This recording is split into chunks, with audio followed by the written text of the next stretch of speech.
नमः श्रीवर्धमानाय निर्धूतकलिलात्मने सालोकानां त्रिलोकानां यद्विद्यादर्पणाय ते।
अब उसकी टीका अपन पढ़ते हैं। उत्कृष्ट उद्दिष्ट वेरति लक्षण एकादश गुणस्थान युक्त। उत्कृष्ट का अर्थ होता है उद्दिष्ट वेरति नाम का जो 11वां श्रावक का गुणस्थान। गुणस्थान का अर्थ यहाँ पर प्रतिमा स्थान है। उससे युक्त श्रावक होता है। श्रावको भवति कथम भूत, कैसा होता है?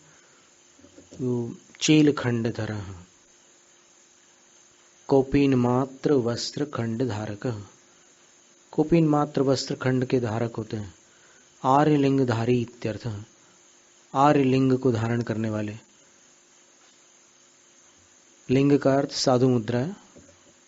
तथा भैक्षाशनो, उसी तरह भिक्षाणाम समूह भैक्ष्यम तद अश्नातीति भैक्षाशन। भिक्षाओं के समूह का आहार करते हैं, इसलिए भैक्षाशन कहलाते हैं। किंग कुर्वन, क्या करते हुए? तपस्यन, तप करते हुए। तपः कुर्वन। किंग कृत्वा, क्या करके? परिगृह्य, ग्रहण करके। गृहीत्वा, कानि, किनको? व्रतानि, व्रतों को। क्व, कहाँ पर? गुरु उपकंठे, गुरु समीपे। गुरु के उपकंठ अर्थात गुरु के समीप। किंग कृत्वा, क्या करके? इत्वा गत्वा, जा करके। किंतत, कहाँ? मुनिवनम मुन्याश्रमम, मुनिवन में, मुनियों के आश्रम में, मुनि के संग में। कस्मात, कहाँ से? गृहत, घर से निकल करके। फिर श्रावकों के जो भेद बतलाए हैं, 3 भेद बतलाए हैं। उत्तम, मध्यम और जघन्य। तो उत्तम श्रावक में 10वीं और 11वीं प्रतिमा ली है। मध्यम श्रावक में 7वीं, 8वीं और 9वीं प्रतिमा ली है। और जघन्य श्रावक में नीचे की 6 प्रतिमाएं ली हैं। तो प्रश्न आता है कि फिर 10वीं प्रतिमा और 11वीं प्रतिमा वाले दोनों उत्तम श्रावक हैं, तो दोनों उत्तम कैसे हो गए? तो यहां पर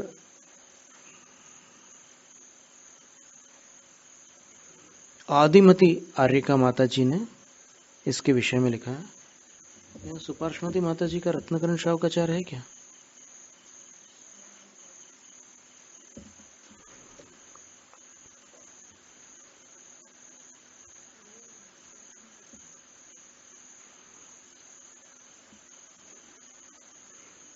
ग्यारहवीं प्रतिमाधारी एवं भूत नय से उत्कृष्ट है और 10वीं प्रतिमाधारी नैगम नय से उत्कृष्ट है। ऐसा माता जी ने, आदिमती माता जी ने घटित किया है। अर्थात 11वीं प्रतिमा वाले तो वर्तमान में उत्कृष्ट हैं और 10वीं प्रतिमा वाले आगामी काल में उत्कृष्ट होने वाले की अपेक्षा उत्कृष्ट।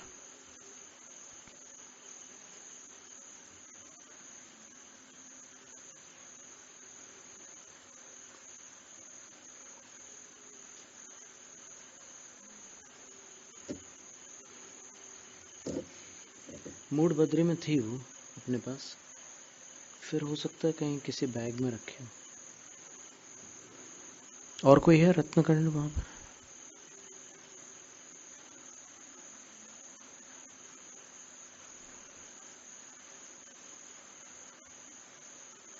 एक रत्नकंड और है हमारे पास, स्याद्वादमती माता जी का अनुवाद है।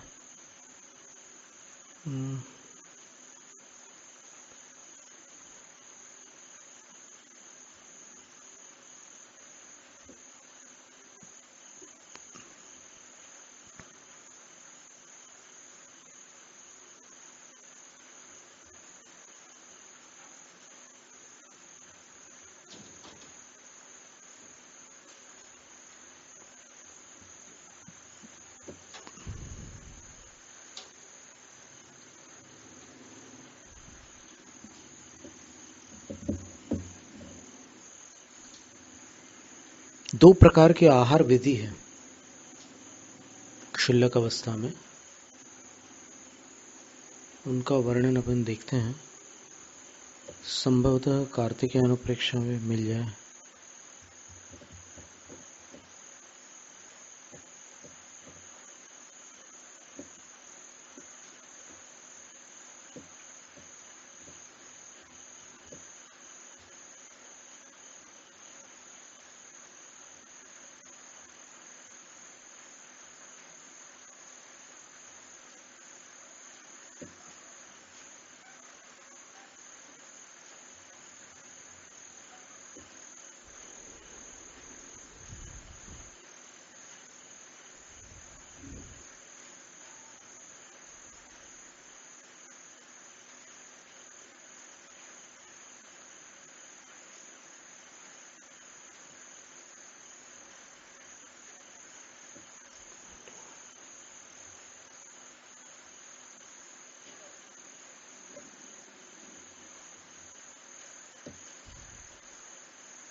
ये है गाथा।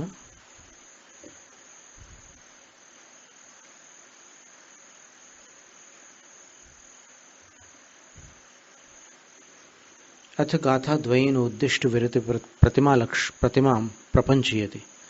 अब दो गाथाओं के माध्यम से उद्दिष्ट विरति प्रतिमा को विस्तृत करते हैं।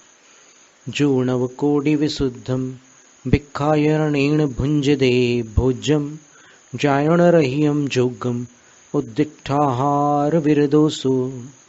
390 क्रमांक गाथा कार्तिकेय अनुप्रेक्षा की। जो भिक्षाचर्या पूर्वक 9 कोटि से विशुद्ध भोजन को ग्रहण करता है, जायण रहियम मांगे बिना ग्रहण करना है, और जोगम जो उनके पद के योग्य है, ऐसे भोजन को जो ग्रहण करते हैं वह सो उद्दिष्ट आहार विरदो। वो 11वां स्थान है, उद्दिष्ट आहार विरत।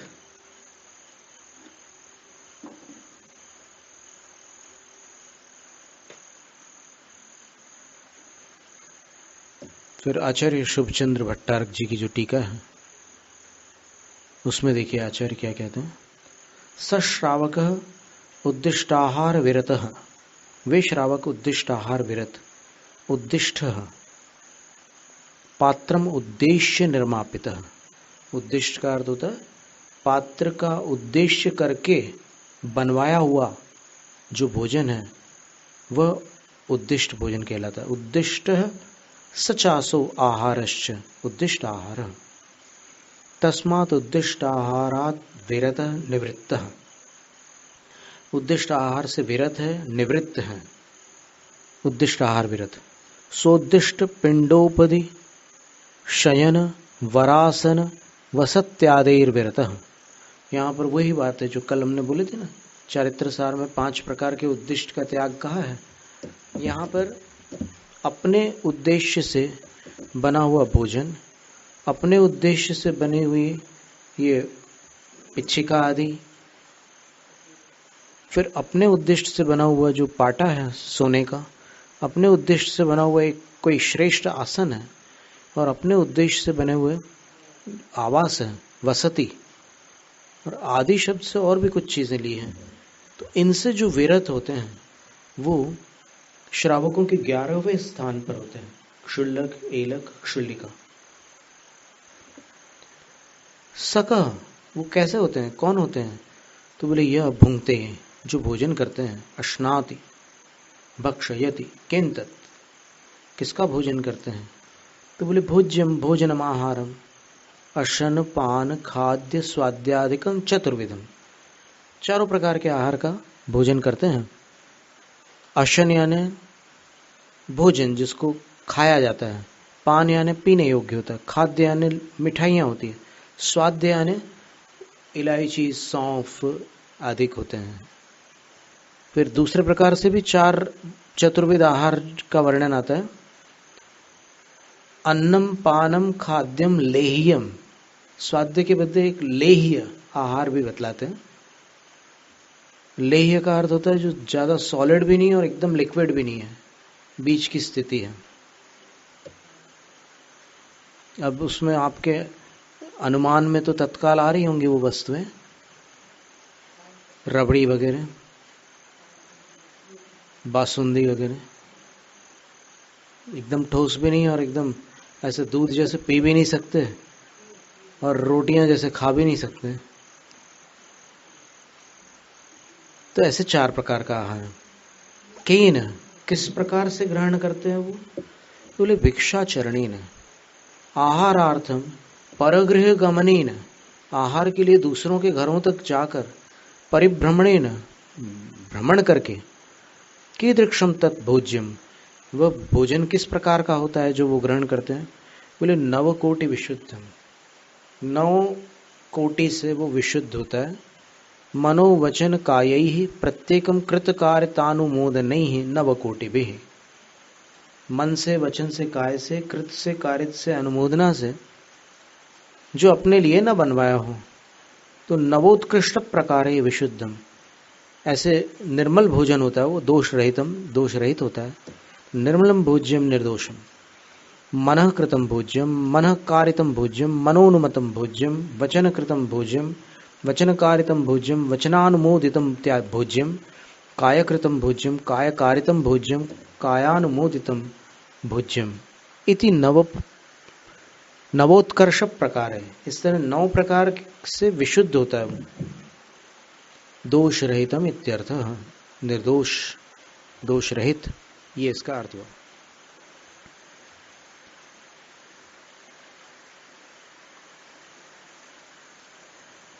अथवा 9 कोटि जो है ये एक प्रकार से 9 कोटियां बनी। मन वचन का है, कृत कारित अनुमोदना, 3 का 3 से गुणा कर दिया, 9 हो गई। दूसरे प्रकार से 9 कोटि और बतला रहे, मनसा कृत भोजन मित्यादय 9 प्रकार ज्ञातव्य। अथवा अन्नम पवित्रम सत, अगर वो अनाज पवित्र होगा, बिल्कुल विधिवत बना हुआ पवित्र भोजन होगा, तो वह स्वयं पवित्र होता हुआ दातारम पात्रंच पवित्रम करोति, वो शुद्ध भोजन दातार को भी पवित्र करेगा और पात्र को भी पवित्र करेगा। बहुत सुंदर बात है ये। इसके आगे कहते हैं, एक तो हो गया देय वस्तु, देने योग्य जो वस्तु होती है अन्नादिक, वो अगर पवित्र हो तो दाता और पात्र दोनों को पवित्र करती है। फिर दाता शुद्ध सन, और अगर दाता पवित्र होता है तो अन्नम पात्रम च शुद्धम करोति, वो जो भोजन दे रहा है उसको भी विशुद्ध कर देता है और जिनको दे रहा है उनको भी शुद्ध करता है। पात्रम शुद्ध सत, और अगर जो पात्र है जिनको आहार दिया जा रहा है वो अगर शुद्ध है तो वो शुद्ध होते हुए दातारम अन्नम च शुद्धम करोति, दाता को और फिर भोजन को भी शुद्ध कर डालते हैं। इति नवा नूतना कोटि प्रकर्षः तया विशुद्धम। इस प्रकार से ये नव कोटि, नव यहां पर नवीन कोटियां हैं ये।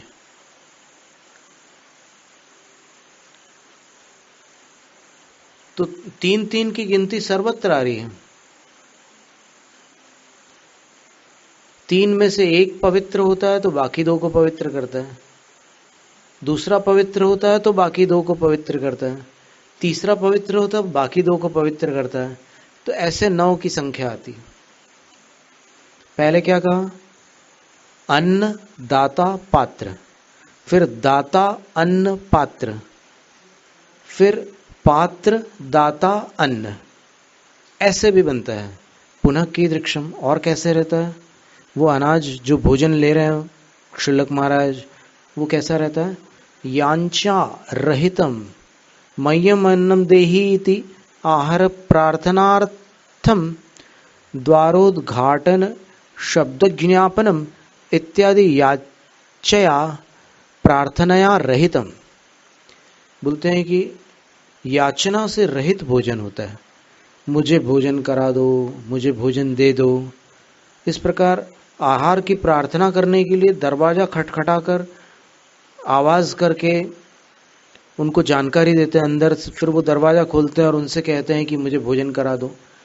इससे रहित होती है वो चर्या। पुनः कीदृक्षम, और कैसा होता है वो भोजन?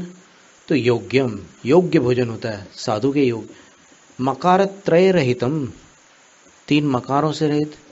फिर चर्म जल, कुएं में से पानी निकालते समय पहले चमड़े की वो एक थैली का इस्तेमाल करते थे ना, भिस्ती लोग होते थे, तो वो मशक, चमड़े की मशक से पानी खींचते थे।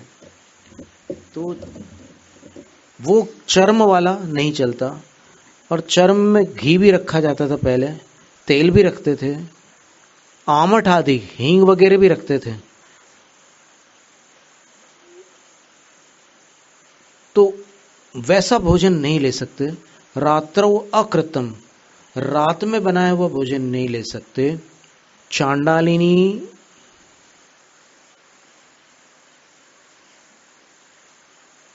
चांडाल, नीचलोक, मार्जार, शुनकादि स्पर्श रहितम।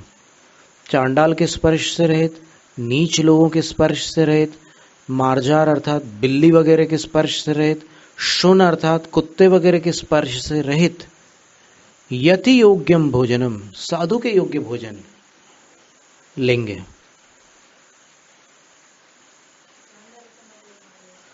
जो मृत्यु दंड देते हैं उसको चांडाल कहते हैं।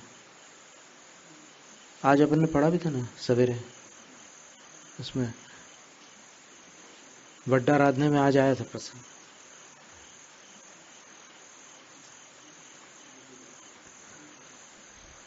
जो सावयवे शुद्धो अंतिस आराहणम परम कुणदि सो अच्युतम मिसग्गे इंदु सुर सेविदो होदी।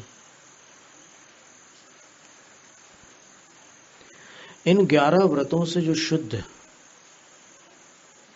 श्रावक है, यह श्रावक व्रत शुद्ध, श्रावक से श्राद्ध से व्रत ही है। श्रावक जो श्राद्ध जो है, श्रावक को श्राद्ध भी कहते हैं क्षुल्लक अवस्था तक। 11 प्रतिमाएं पूरी होंगी तो उनको श्राद्ध भी कहते हैं।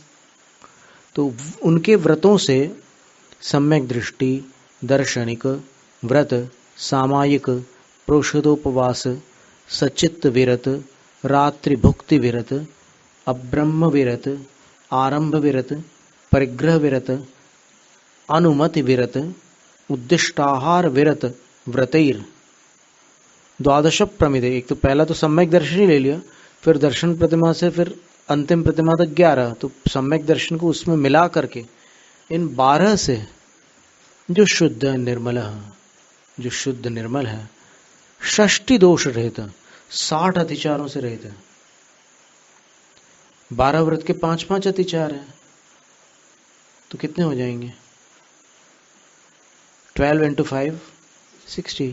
तो षष्टि दोष रहित श्राद्ध अंत में अवसाने मरण के समय, जीवितांते जीवन के समापन में, मरण काले वा, तथा चोक्तम कहा है, सल्लेखना करते हैं अंत में, उपसर्गी दुर्भिक्ष जर्सी ये श्रुत रत्नकर्ण शाकाचार में आता है, आराधनम करोति, आराधना करते हैं, विदधाति सम्यक दर्शन ज्ञान चारित्र तपसाम, व्यवहार नियमतः आराधनम करोति, इन 4 प्रकार के आराधनाओं को करते हैं। कथम भूतम परम उत्कृष्टम, अच्छे उत्कृष्ट आराधना करते हैं। स श्रावक धर्म शुद्ध पुमान अच्युत स्वर्गे इंद्रो अथवा मघवा भवति, अच्युत नामनि षोडश नाके षोडश स्वर्गे गच्छति। वह क्षुल्लक यदि इस प्रक्रिया से पूरा आचरण कर लेते हैं तो 16वें स्वर्ग में जाकर के इंद्र पद को प्राप्त कर सकते हैं।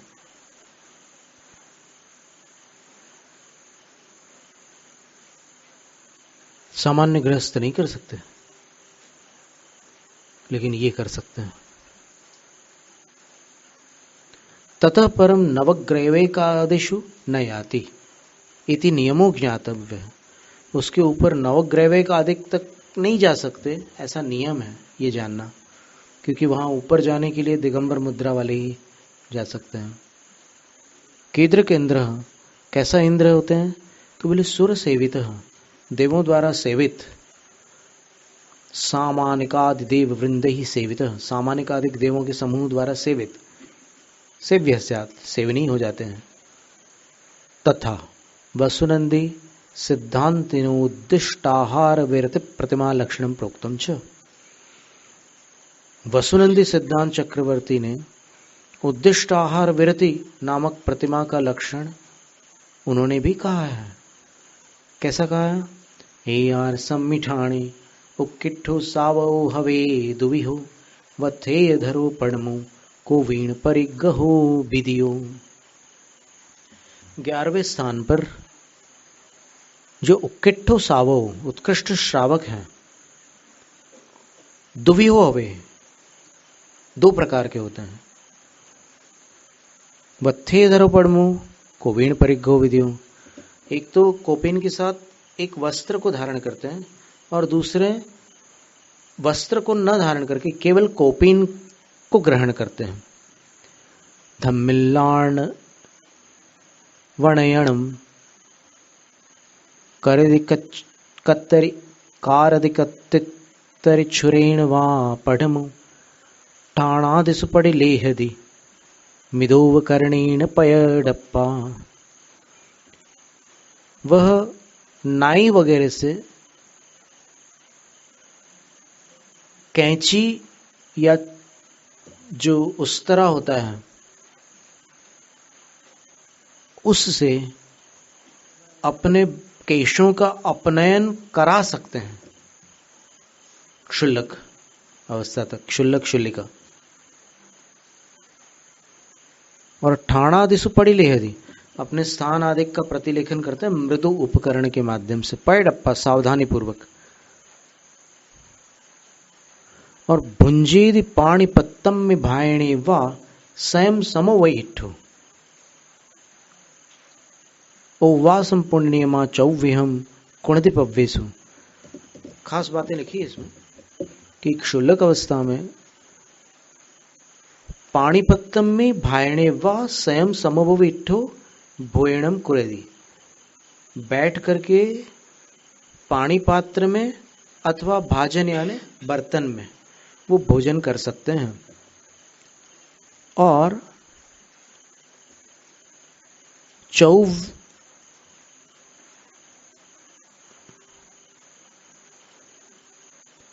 पव्वेसु नियमा, अष्टमी चतुर्दशी इन पर्वों में नियम से चौव्यहम उपवासम कुणदी 4 प्रकार का उपवास करते हैं, चतुर्विध आहार संबंधी उपवास करते हैं अष्टमी चतुर्दशी। तो जो लोग करते हैं वो तो इस आदेश का पालन करते हैं, और जिनकी शक्ति नहीं है वो नहीं कर पाते, तो फिर वो इस अपेक्षा से उनके नंबर तो कटते हैं। और इसके बाद पक्खाली ऊणपत्तम पविसदि चरियाय पंगणे ठिच्चा। फिर अपने पात्र को धो करके आंगन में प्रवेश करके ठहर कर भणिदूण धम्म लाभम जायदि भिक्खम स्वयं चैव। धर्म लाभ कह करके वो भिक्षा की याचना स्वयं करते हैं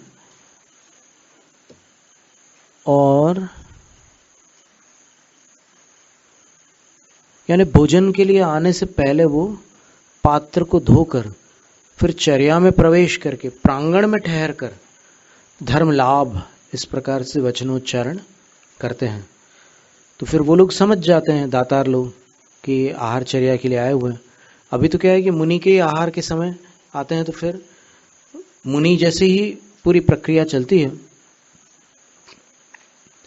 फिर सिग्गम लाहा लाहो अदीन वयणो नियति दूण तदो अन्नम्मि गिहे वच्चति दरिसदि मोणेन कायम वा। और शीघ्र ही लाभ होने पर या अलाभ होने पर बिना दीन वचनों के नियति दूण तद वहां से निकल करके अन्नम्मि गिहे दूसरे घर जाते हैं और वहां पर दरिसदि अपना दर्शन देते हैं, मोणेन कायम वा मौन पूर्वक अपने शरीर को दिखलाते हैं। यदि अद्धवहे को इवी यदि आधे मार्ग में कोई भी भण्णई एथेव भोयणम कुणः ऐसा निवेदन करे कि आप यहीं पर भोजन कर लीजिए, तो भोतूर्ण नियय भिक्षम अपनी भिक्षा का भोजन करके तत्थिल्लम भुंजदे शेषम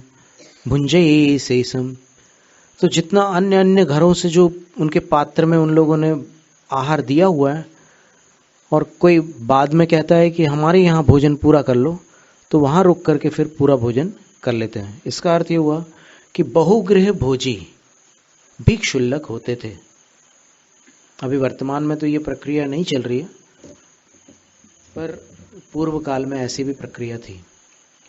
सीता जी के समय जो सिद्धार्थ नाम के क्षुल्लक थे वो बहुगृह भोजी थे। लव और कुश के जो गुरु थे वो बहुगृह भोजी थे।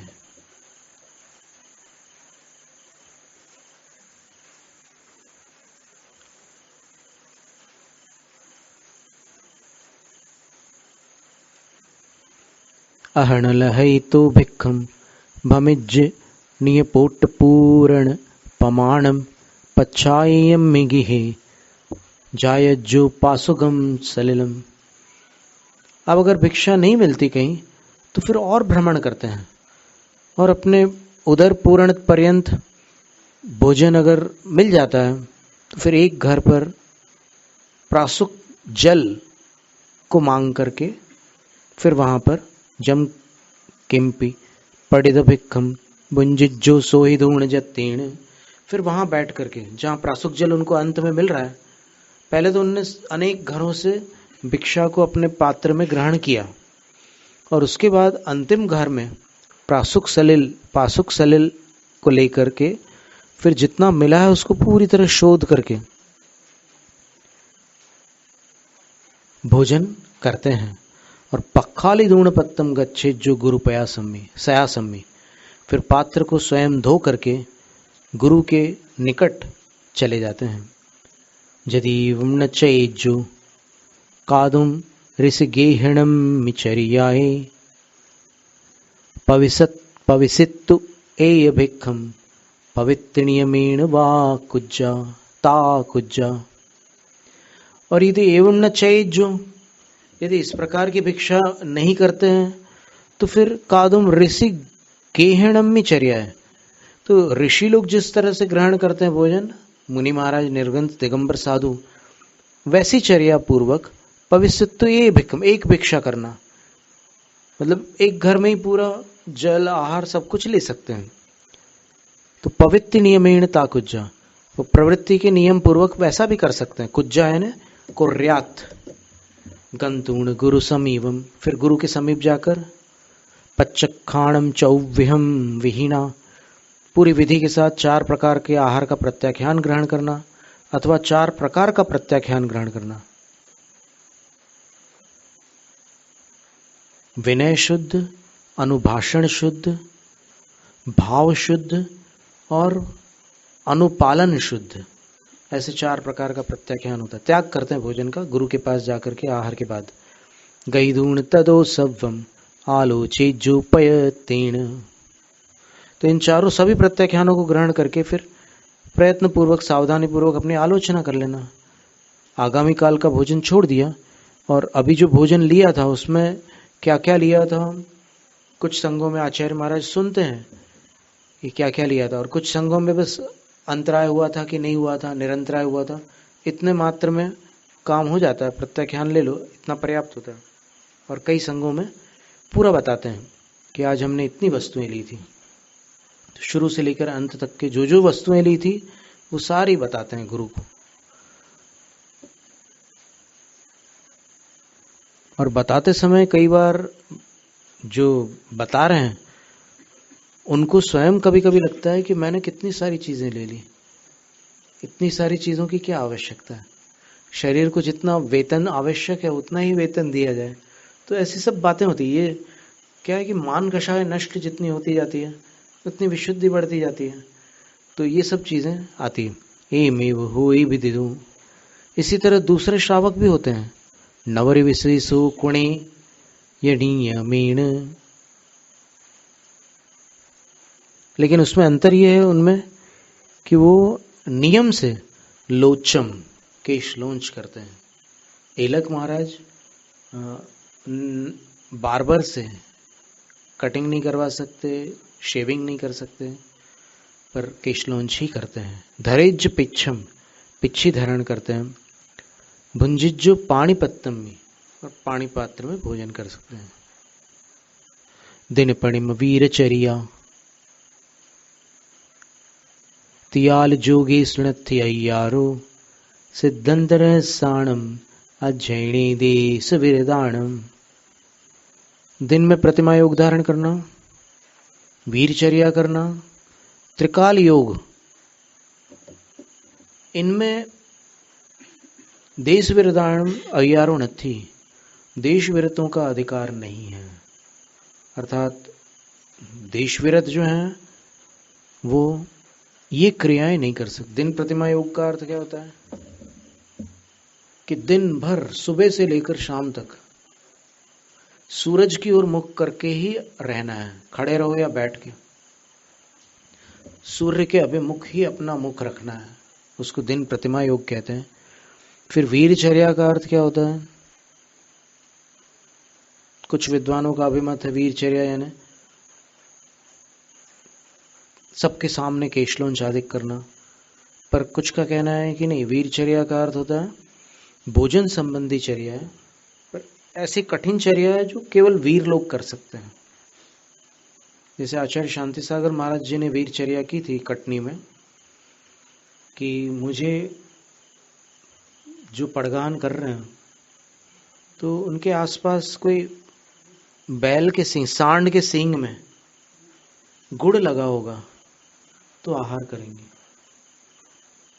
तो वो चौका हमने देखा हुआ है जहां पर उनका आहार हुआ था, आचार्य शांति सागर महाराज जी का।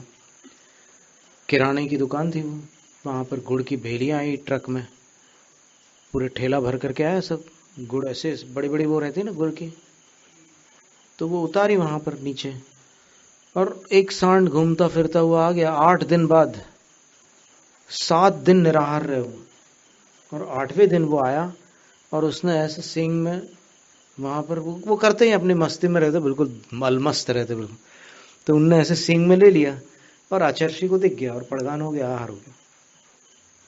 ये वीरचर्या। और त्रिकाल योग का अर्थ होता है वर्षा काल में वृक्ष के नीचे, ग्रीष्म काल में पर्वतों के ऊपर, और शीतकाल में चौराहे में या जलाशय के पास तपस्या करना, कायोत्सर्ग आदि करना। तो इसका अधिकार देश विरतों को नहीं है। सिद्धांत और रहस्य के अध्ययन का अधिकार भी इनको नहीं है। यदि इसमें एक बात लगानी होगी कि इसके विषय में ग्रंथांतरों में ऐसा लिखा है कि अगर मंद बुद्धि हो तो इसका अध्ययन नहीं कर सकते, अन्यथा कर सकते हैं।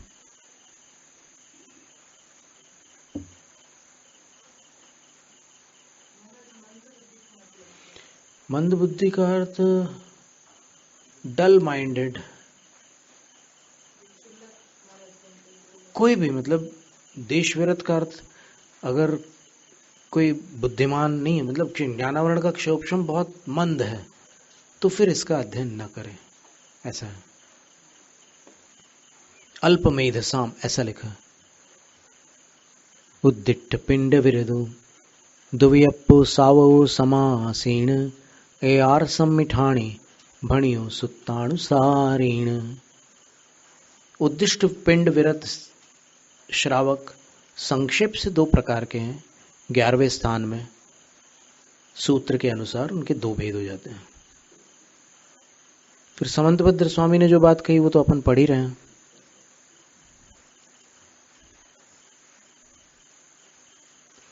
फिर एकादशके स्थाने युत्कृष्ट श्रावको भवे द्विविधः वस्त्रैकधरः प्रथमः कोपीन परिग्रहो न्यस्तो। ये अपन पढ़ चुके हैं प्राकृत में। कोपीनोऽसौ रात्रि प्रतिमायोगं करोति नियमेन लोचम पिच्छम धृत्वा भुंक्ते ह्युपविश्य पाणिपुटे। ऐलक जी के लिए लिखा है कि एक वस्त्र धारण करेंगे कोपीन, और वो रात्रि में नियम से प्रतिमा योग करेंगे। ऐलक महाराज लोच करेंगे, पिच्छी धारण करेंगे और बैठकर अंजलि में आहार करेंगे। वीरचर्या च सूर्य प्रतिमा त्रैकाल्य योग नियमश्च सिद्धांत रहस्यादिष्वध्ययनम नास्ति देश विरतानाम।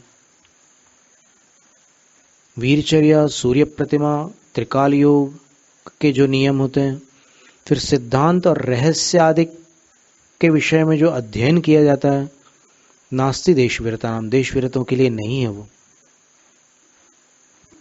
आद्यस्तु षड्जगन्याः स्युर् मध्यमास्तदनुत्रयम् शेषौ द्वावुत्तमावक्तौ जैनेषु जिन शासने।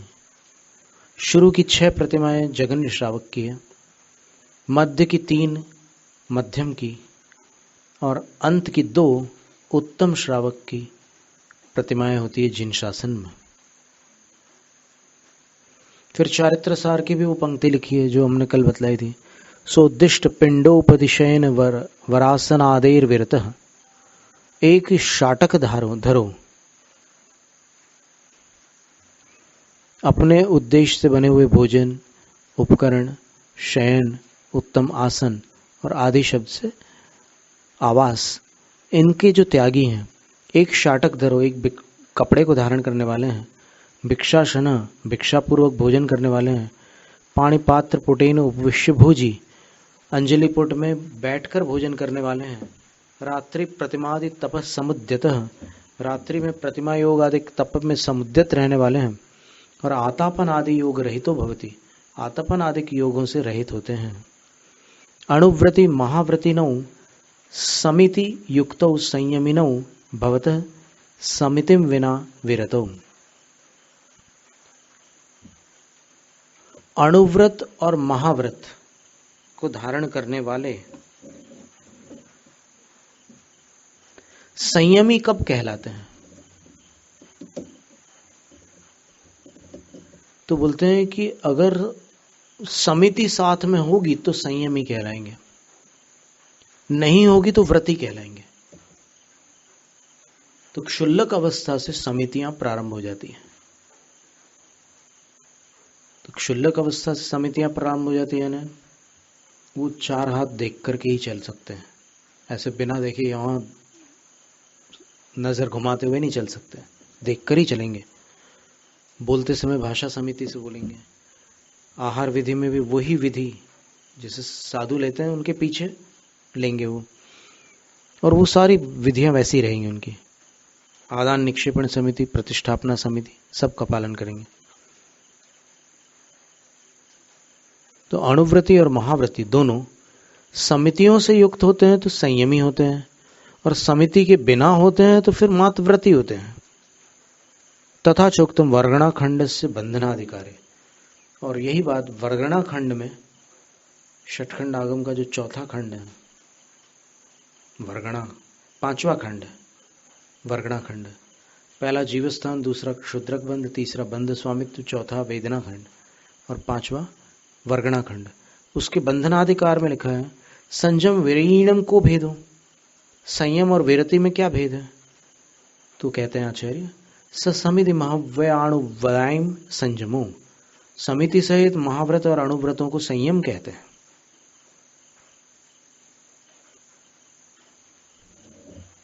अणुव्रतों को कुछ लोग संयमी नहीं मानते, लेकिन यहाँ पर धवला में ये पंक्ति आई है कि समिति से युक्त जो अणुव्रत होंगे उसको संयम कहते हैं। समिति ही बिना, समितियों के बिना महव्याणुव्यायम विरदीति, महाव्रत और अणुव्रत व्रति वाले व्रति कहलाते हैं। इसके आगे और भी थोड़ा सा विस्तार किया हुआ है, पर बहुत महत्व का विषय एक साथ यहाँ पर आचार्य महाराज ने संग्रहित किया है, शुभचंद्र भट्टारक जी ने।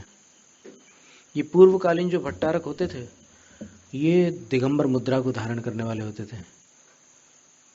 ये वर्तमान में वस्त्रधारी हैं, पर उस समय के भट्टारक जो थे ये वस्त्रधारी नहीं थे, दिगंबर मुद्राधारी थे। और भी बहुत अच्छे काम की बातें लिखी हुई है। इसको अपन कार्तिकेय अनुप्रेक्षा की टीका के आधार पर स्वाध्याय को थोड़ा और जारी रखेंगे, क्योंकि अपना क्या बिगड़ रहा है, अभी तो चतुर्मास निष्ठापन के लिए समय बाकी है, तो इतना अपन इसको और चलने देते हैं। आज अपन ने जो कुछ पढ़ा है वो भी एक जानकारी के रूप में अच्छी बात थी। धवला की एक खास जानकारी आ गई अपने पास कि व्रतों के साथ जब समितियां होती है, कौन से व्रतों के साथ, तो अणुव्रत महाव्रत है, दोनों नाम लिए हैं। अणुव्रत और महाव्रतों के साथ अगर समितियां होती है तो फिर उसको संयम कहते हैं, और मात्र व्रत होते हैं तो उसको विरति कहते हैं। जैनम जयतु शासनम।